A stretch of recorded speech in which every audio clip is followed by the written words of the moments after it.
Okay, so imagine this, you pull up to a charging station, plug in your electric car, and boom, fully charged in the time it takes to like grab a coffee. That's the future we're all hoping for, right? And the key to unlocking that future might just be solid state batteries. And that's exactly where our deep dive takes us today. We're tackling a research paper from the Joule Journal called Quantifying Multiphase SEI Growth in Sulfide Solid Electrolytes, which explores a critical challenge, the SEI layer. Now, you're particularly interested in the potential of lithium metal batteries. And That's right. The SEI, or solid-electrolyte interphase, might sound like something out of Star Trek. Yeah. Trust me, it's a big deal for the performance of these next-gen batteries. so before we get into the nitty-gritty of this research, can you give us a quick breakdown of what makes solid-state batteries so special? Absolutely. You see in your typical lithium-ion battery, like the one powering your phone, a liquid electrolyte shuttles lithium ions between the anode and cathode. But solid-state batteries, as the name suggests, swap out that flammable liquid for a solid electrolyte. This is a game changer for a couple of reasons. Okay, I'm all ear. First off, safety. No flammable liquid means a significantly reduced risk of those scary battery fires we hear about. Second, it opens up a whole new world of possibilities in terms of energy density, meaning we can potentially cram way more power into the same size battery. More power, less risk. Sign me up. But I know there are hurdles to overcome before solid-state batteries hit the mainstream. And that brings us back to our mysterious SEI layer, right? Exactly. See, lithium metal is considered the holy grail of anode materials because of its super high theoretical capacity. It's like the energy storage superstar. But here's the catch. When lithium metal comes into contact with a solid electrolyte, it forms this unavoidable layer, the SEI. So is this SEI a friend or foe? It's a bit of both, to be honest. On the one hand, it can act like a protective shield, preventing further reactions between the lithium metal and the electrolyte. But on the other hand, Oh, there's always a but, isn't there? well, the SEI can also be a bit of a roadblock. It can hinder the flow of lithium ions, which is kind of like slowing down traffic on a highway. This increases resistance and ultimately reduces the battery's performance over time. So we've got this high-capacity lithium metal anode, but it comes with this SEI layer that can either help or hinder the whole operation. That's fascinating. Now, this Joule paper dives into the SEI that forms specifically in sulfide solid electrolytes.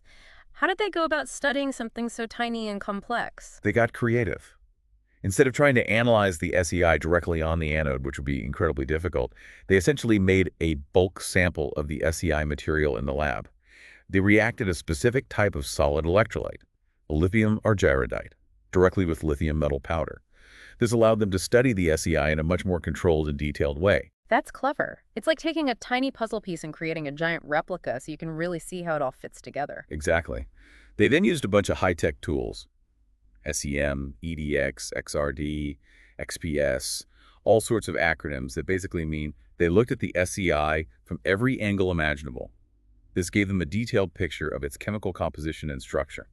It sounds like they were playing chemical detective. Did they uncover anything surprising in their investigation? They did. One of the key things they found was that the SEI isn't just a homogeneous blob. It's actually made up of distinct domains, some rich in sulfur, others in phosphorus, and others in chlorine. Think of it like a mosaic of different chemical compounds, each with its own properties. Okay, so the SEI is more complex than we initially thought, but why does this mosaic-like structure matter for the battery's performance? Well, this spatial heterogeneity, as it's called, can affect how easily lithium ions can move through the SEI.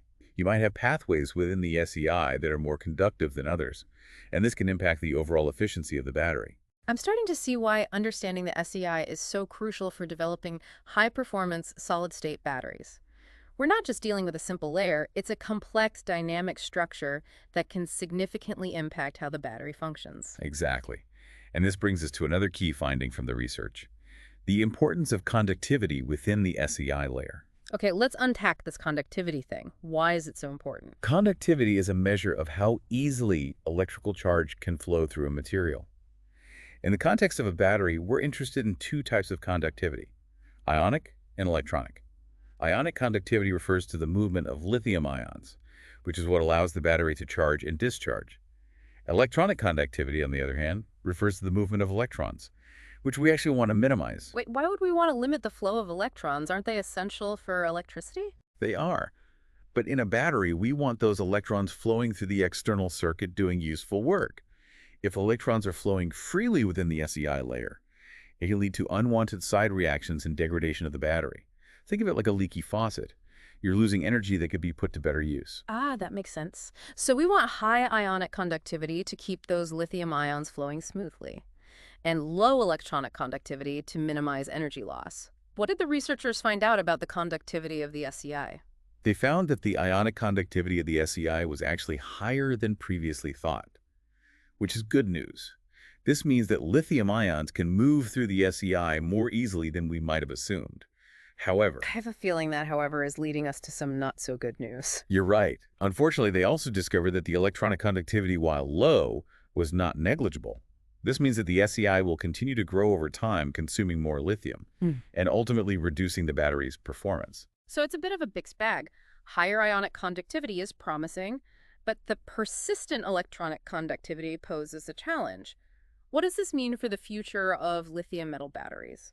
Well, it highlights the importance of finding ways to control or even suppress SEI formation. We need to figure out how to engineer SEIs that have the right balance of ionic and electronic conductivity to maximize battery performance and lifespan. So it's a balancing act. We need to optimize for ionic conductivity while minimizing electronic conductivity. Easier said than done, I imagine. Oh, absolutely. It's a complex puzzle. Yeah. But the researchers in this study actually gave us some valuable clues. They were able to model the growth of the SEI layer, predicting how much thicker it will get over time. Days, weeks, even years. And they can actually forecast the growth of the SEI. That sounds incredibly useful. It is, and this information is crucial for understanding how to control that growth. They discovered that for this particular type of SEI, it could grow to a whopping 7.6 millimeters thick after just 1 week. 7.6 millimeters. That's a lot thicker than I pictured. It is. And that highlights the urgency of addressing the SEI growth problem. If we want these batteries to last for years, as they need to in electric vehicles and other applications, we need to find ways to slow down or even stop that growth. Okay, I'm starting to see the bigger picture here. We need high ionic conductivity to keep those lithium ions flowing, low electronic conductivity to prevent unwanted growth, and we need to make sure that growth doesn't get out of control over time.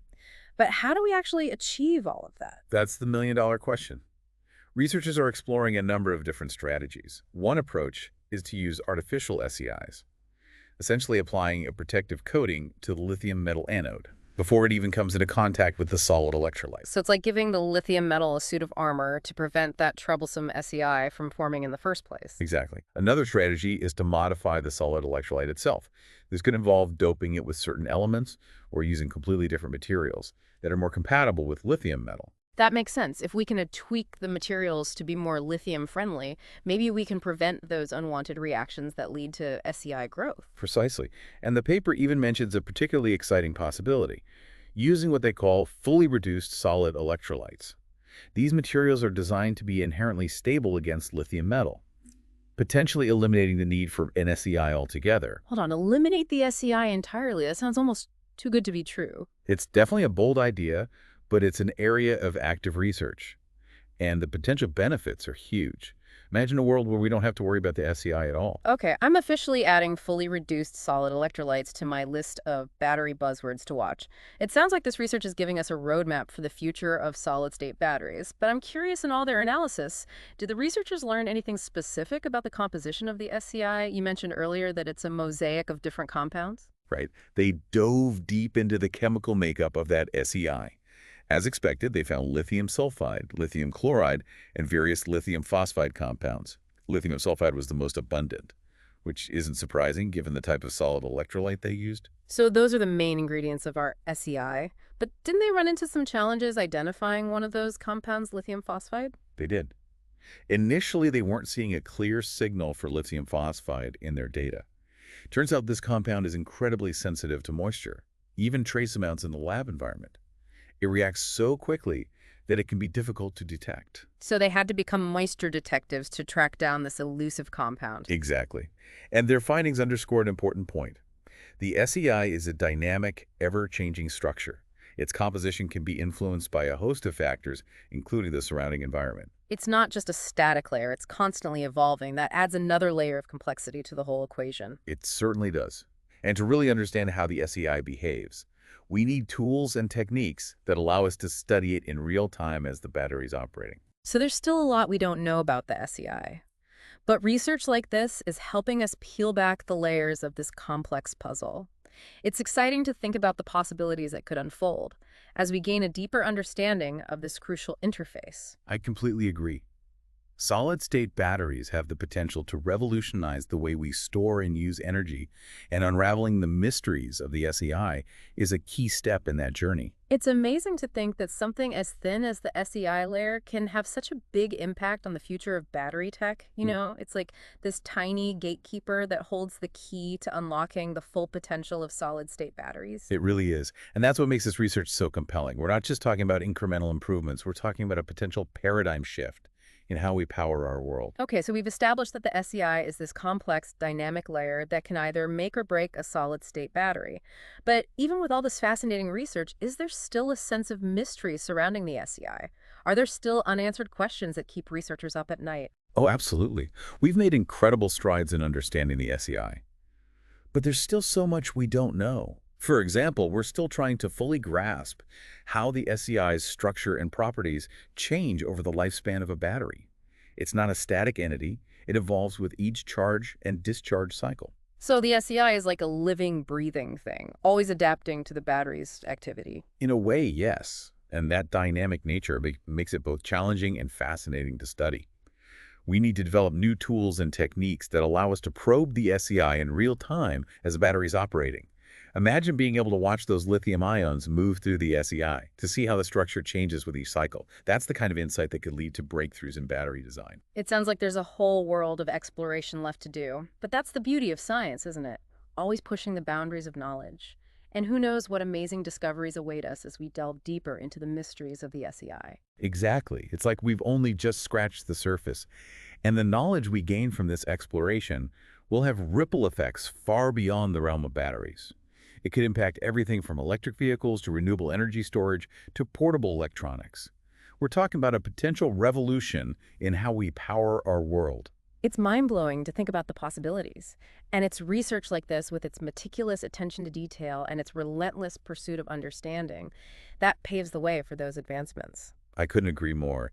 This is truly cutting-edge science with the potential to shape our future. Well, I think we've done a pretty thorough job of unpacking this intricate world of the SEI, from its complex structure and dynamic behavior to its crucial role in solid-state battery performance. We've covered a lot of ground. What are your final takeaways from this deep dive? For me, the biggest takeaway is that the SEI, despite being this incredibly thin layer, is absolutely crucial for determining the success of solid-state batteries. It's a complex, dynamic structure that we're only just beginning to understand, and there are still many challenges to overcome.